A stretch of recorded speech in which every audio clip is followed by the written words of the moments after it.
Well, good morning again. This is Pastor Greg. It is Thursday morning, about 10, and I'm just coming to you to remind you that we will be worshiping again on Sunday via our YouTube Live channel. I believe we're working on any potential issues, although I'm still not sure exactly what happened last week. But certainly we'll be more cautious to monitor as we're moving through to make sure that our feed doesn't get dumped again, and if it does, we'll jump back on. So do join us. I will send out an email. I'll also put in the notes section of this video the link to Sunday's worship service, or that particular download. Certainly, you can always find us on our YouTube channel, RB Faith Lutheran, and you can always subscribe, and it'll tell you when we go live.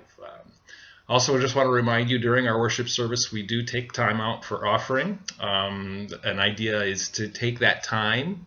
If you're used to giving something at that time, go ahead and give that.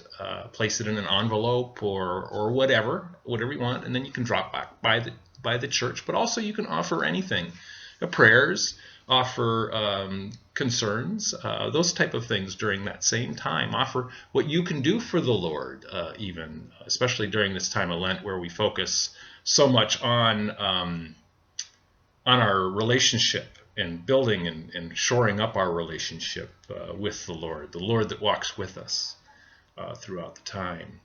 I also want to remind you, we'll do communion as well. We'll take time again. We'll say the words of institution. You can say them with me. But that takes a little pre-planning. Go ahead, set yourself up a little altar. The cup, wine, grape juice, whatever that you want to use, and bread in any kind of format. Like I said last time, I love bread, so any kind of bread will work. Crackers, a loaf of bread, a roll, anything, whatever works for you. Just go ahead and grab that, and hopefully we'll get through that. So that being said, those are the kind of things that we're looking forward to. Again, we'll have a pretty much a similar format to what we've done in the past, so you're going to feel comfortable with that. There's nothing crazy and strange that'll go on that I'm aware of anyway. So do join us.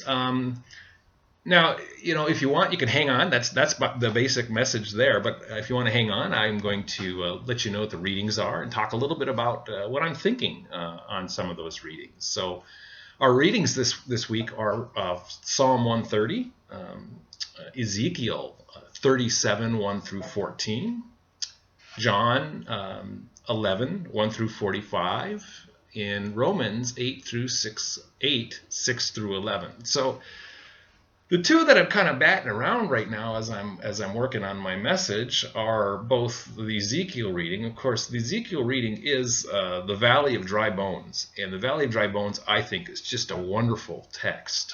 The idea that these bones are in this valley that Ezekiel is brought to by the Lord, that are dry. It says very dry, which means these bones are really dead. And if you've ever dealt with bones before, you know that the longer they are, the drier they get. So it's this idea that this whole valley of all these intermixed bones, this pile of bones, is just dead. Now, of course, Ezekiel is telling us, or the Lord is through Ezekiel's message, that this is where Israel is. They seem to have lost their way, but that there's promise and there's hope. He tells Ezekiel, or prophesy, that these bones will come to life, basically, and so he does, and these bones do. They come to life, and it's just a beautiful image of these bones building up. They come back together. The sinew comes on, the flesh comes on, but yet they're still dead. And so that life-giving gift of the Spirit has to be given to them before they'll have life. And then there's this army. So that's the beauty of that picture. The other one I'm kind of looking through, of course, is John. John's a very lengthy text again. This is seems like the last 3 or 4 weeks we've had really long texts that come from our Gospels. And not that that's a bad thing. That's a good thing. So that's kind of we Lutherans sometimes think, it's longer than 4 verses. I'm going to get tired waiting for this one. But this is the death of Lazarus. But not just the death of Lazarus, the resurrection of Lazarus. And that's, again, we have this idea that Lazarus has died, and Jesus knew about his death, waits to come till after he's dead for 4 days. So Lazarus is dead. You've been in the tomb 4 days. You're dead. And this idea that this good friend of Jesus, Lazarus, and his sisters, Mary and Martha, and we know a little bit about Mary and Martha from our past dealings with them, but the idea that Jesus comes late and there's confusion. Well, if you've only been here, Lord. Well, this text is a reminder for us that the Lord is with us all the time, and that we're never really too far gone for him to help us. The valley of dry bones were dead. The bones were dead, but the Lord still breathed life into them. Lazarus is dead 4 days, but the Lord can still breathe life into them, into him in that case. So, these are just some kind of the thoughts, and I'm kind of intermixing these two ideas, and the reminder that the Lord is with us and walks with us all the time. And ever since, for us as Christians, as people of the post-resurrection, as I refer to it, are reminded that Emmanuel, God with us, did in fact walk with us.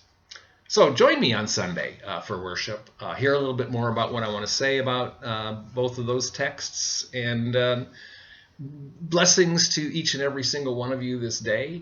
Stay safe as we continue to walk through this path with this virus and trying to keep it contained.